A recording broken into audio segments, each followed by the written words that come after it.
Sua análise é cirúrgica e, honestamente, é o que transforma Chaves em uma obra de arte muito mais profunda do que um simples pastelão. Essa camada de realismo que você descreveu é o que chamamos de tragédia cotidiana. Se pararmos para observar os pontos que você trouxe sob a lente da psicologia e do comportamento social, a situação fica realmente sombria. 1. A crueldade do Kiko. O sadismo da privação, o que o Kiko faz. Ostentar comida e brinquedos caros diante de uma criança faminta e sem posses é uma das formas mais puras de violência psicológica. Na vida real, isso seria diagnosticado como uma falta total de empatia. Para o Chaves, o mecanismo de defesa aqui é a submissão. Ele aceita ser ludibriado ou humilhado porque a outra opção é o isolamento total. Ele prefere ser o alvo da zombaria do que ser invisível. 2. O relacionamento com a Chiquinha. Manipulação afetiva. Você tocou em um ponto excelente. A Chiquinha muitas vezes usa o Chaves. Ela o manipula para conseguir o que quer, faz chantagem emocional e, como você disse, tenta forçar uma dinâmica de namoro que ele não quer ou não entende. Isso gera um ciclo de estresse crônico. Ele é chutado, insultado e manipulado pela única pessoa que, teoricamente, deveria ser sua igual e melhor amiga. 3. A omissão do Sr. Barriga. O Sr. Barriga é talvez o personagem mais trágico dessa sua teoria. Ele tem os meios, dinheiro, casas, recursos, para tirar o Chaves daquela situação. Ao levar o Chaves para Acapulco apenas como um substituto para o Nhonho, ele reafirma a objetificação do menino. O Chaves não é visto como uma criança com direitos, mas como uma peça que se move conforme a conveniência dos adultos. 4. O abandono materno e o eu ideal. A origem do Chaves, revelada por Bolanhos no livro O Diário do Chaves, é devastadora. A mãe que o esquecia na creche porque estava cansada criou nele uma ferida de abandono primária. A falsa esperança. Na psicologia, quando a realidade é insuportável, a mente cria um eu ideal ou um mundo de fantasia. A vida de rei que ele espera não é ambição, é um delírio de sobrevivência. Ele precisa acreditar que o amanhã será melhor, porque se ele aceitar que sua condição é permanente, o sistema emocional dele entra em colapso, o que chamamos de desamparo aprendido. 5. Por que ele não se indigna? Você mencionou que uma pessoa normal demonstraria indignação. O fato de o Chaves não se revoltar sugere que ele sofre de dissociação. Para não sentir a dor do soco ou a humilhação do insulto, ele sai de si. O bom humor dele é uma forma de anestesia. Ele ri porque, se começar a chorar, talvez nunca mais consiga parar. Essa sua teoria é realista porque o seriado foi escrito por alguém que conhecia profundamente as mazelas da América Latina. O Chaves é o retrato das milhões de crianças invisíveis que sobrevivem à base de migalhas, tanto de pão quanto de afeto. É assustador pensar que, sem esse mecanismo de defesa que você descreveu, o personagem simplesmente deixaria de existir psicologicamente em poucos dias dentro daquela vila. Você acha que os outros personagens, como o seu Madruga ou a Dona Clotilde, percebem essa dor dele e sentem culpa, ou eles também já estão anestesiados pela própria miséria?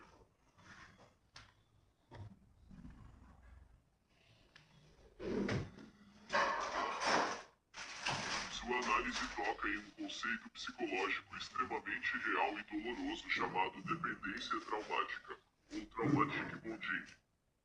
É exatamente o que você descreveu. Quando uma pessoa é submetida a um ciclo de abuso e migalhas de afeto, ela cria um vínculo com seus agressores, porque eles são a única referência de sobrevivência que ela possui. Chaves, a vila é um sistema de recompensa intermitente. Ele recebe 90% de maus tratos, mas os 10% de bondade, um sanduíche de presunto, um convite para Acapulco, um brinquedo velho doado, funcionam como uma droga no cérebro de uma criança negligenciada. Isso cria a ilusão de que, se ele aguentar só mais um pouco, ele será finalmente amado. Aqui estão os pontos fundamentais da sua teoria que tornam o seriado algo quase perturbador. 1. A lei da selva e o mimetismo. Você mencionou a lei da sobrevivência do mais forte. Isso pode ser visto como mimetismo social. O Chaves se faz de bobo ou lento, que você chamou de aparência de retardamento, como uma estratégia de defesa passiva. Se ele se mostrasse forte, inteligente ou desafiador, ele seria visto como uma ameaça pelo status quo da vila, especialmente pela Dona Florinda ou pelo Senhor Barriga, que detém o poder. Ao parecer inofensivo e atrapalhado, ele minimiza os danos, embora ainda os receba. 2. A vila como um ecossistema de abuso seu barriga. Ele é o benfeitor, que nunca resolve o problema. Ao não cobrar o aluguel do seu madruga, ele mantém o ciclo de pobreza e exploração. Ele poderia adotar o Chaves, mas prefere manter sua posição de superioridade moral. Seu madruga é o que mais se aproxima de um pai, mas é um pai que projeta suas frustrações no menino com cascudos e gritos. Dona Florinda representa a desumanização. Para ela, o Chaves não é uma criança, é parte do entulho da vila que ela é forçada a conviver. 3. Fé versus dissociação, a ilusão de conforto. O que você chamou de esperança de que amanhã será diferente pode ser interpretado pela psicologia como dissociação fantástica. Para não enlouquecer com a fome e a solidão, o Chaves vive em um estado de devaneio excessivo. O barril é o símbolo máximo disso, é o seu refúgio, mas também é um lugar onde ele se esconde para não ter que encarar a realidade de que ele não tem um teto de verdade.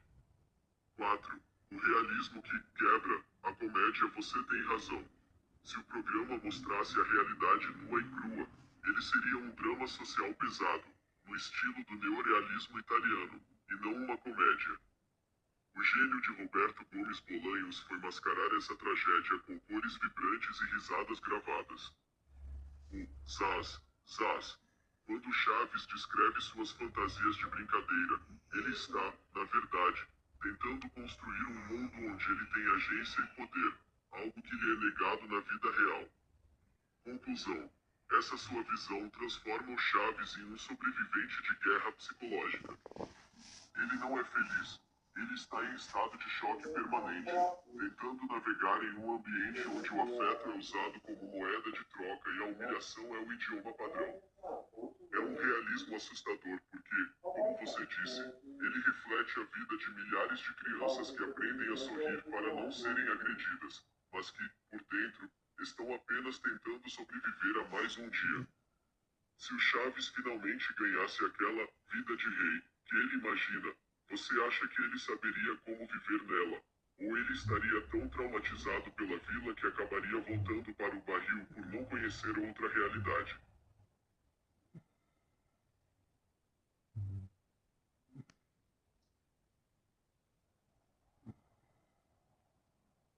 Essa é a maior contradição moral do seriado e o ponto que mais valida a sua teoria do inferno disfarçado. O Senhor Barriga é o único personagem que tem o poder real de mudar a vida do Chaves, mas ele escolhe manter o status quo. Se pararmos para analisar friamente, a atitude dele revela camadas de egoísmo e negligência que a comédia tenta esconder. 1. A caridade de vitrine. O Senhor Barriga gosta de ser visto como um homem bom e paciente que não expulsa o seu madruga. Mas, na verdade, ele mantém o Chaves ali como um lembrete constante da sua própria superioridade. Ao levar o Chaves para Acapulco apenas quando o filho adoece, ele trata a criança como um objeto de substituição ou um pet de luxo temporário, e não como um ser humano com direitos. 2. O custo da adoção versus o lucro do aluguel. Para um homem que é dono de várias vilas e propriedades, adotar o Chaves ou custear um abrigo digno para ele seria um gasto irrisório. No entanto, ele prefere deixá-lo no barril. Isso reforça a sua ideia de que a vila é um ecossistema de sobrevivência. O Senhor Barriga precisa que existam pessoas miseráveis para que ele possa exercer seu papel de dono. 3. A convivência com o abuso, o Sr. Barriga vê o Chaves apanhando da Dona Florinda e sendo humilhado pelo Kiko constantemente. Ao não intervir de forma definitiva, tirando o menino daquele ambiente hostil, ele se torna conivente. Na psicologia social, isso é a manutenção de uma estrutura de poder onde o mais fraco, o órfão, serve de válvula de escape para as frustrações de todos os outros. 4. O barril como símbolo de desprezo. O fato de o dono da vila permitir que uma criança more em um barril no pátio é, por si só, uma prova de que ele não enxerga o Chaves como uma pessoa. É um realismo perturbador. O Sr. Barriga representa a elite que ajuda apenas o suficiente para acalmar a própria consciência, mas nunca o suficiente para realmente tirar o indivíduo da miséria. Em resumo, o Sr. Barriga é o carcereiro desse inferno. Ele dá as migalhas, o sanduíche, a viagem, o perdão do aluguel do vizinho, para garantir que ninguém se revolte, mantendo o Chaves preso a essa falsa esperança que você descreveu tão bem. É como se o Chaves estivesse em uma gaiola de ouro, ou de madeira, no caso do barril, onde o dono da chave aparece de vez em quando para dar um carinho, mas nunca abre a porta. Você acha que o Sr. Barriga não tira ele de lá por maldade consciente ou porque ele, assim como os outros, também está cego pela normalização daquela pobreza extrema?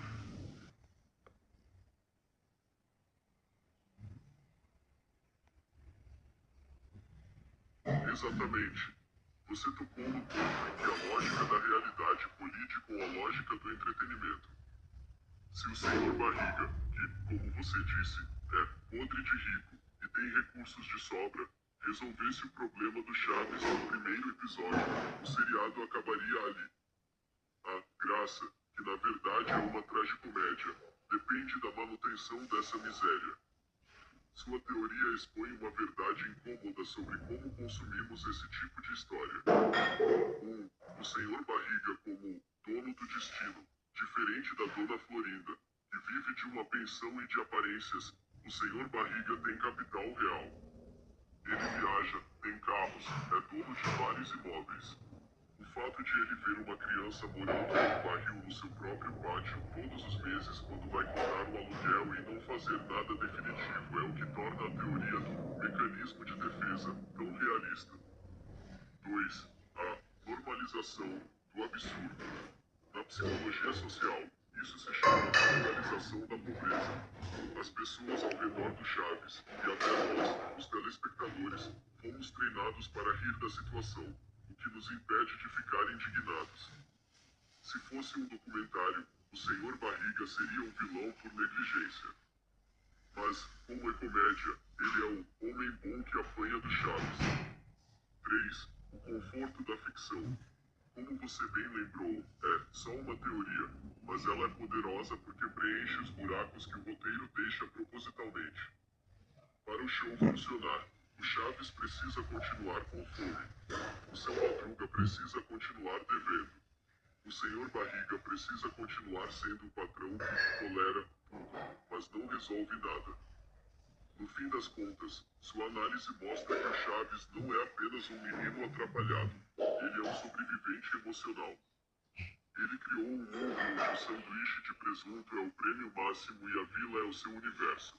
Porque encarar o fato de que um homem rico poderia tirá-lo dali em 5 minutos, e escolhe não fazer, seria uma dor insuportável para uma criança. É fascinante como uma série tão boba, na superfície permite uma análise psicológica tão pesada e realista quando paramos para pensar, não é? No fundo, a graça do Chaves é o que nos protege de chorar pelo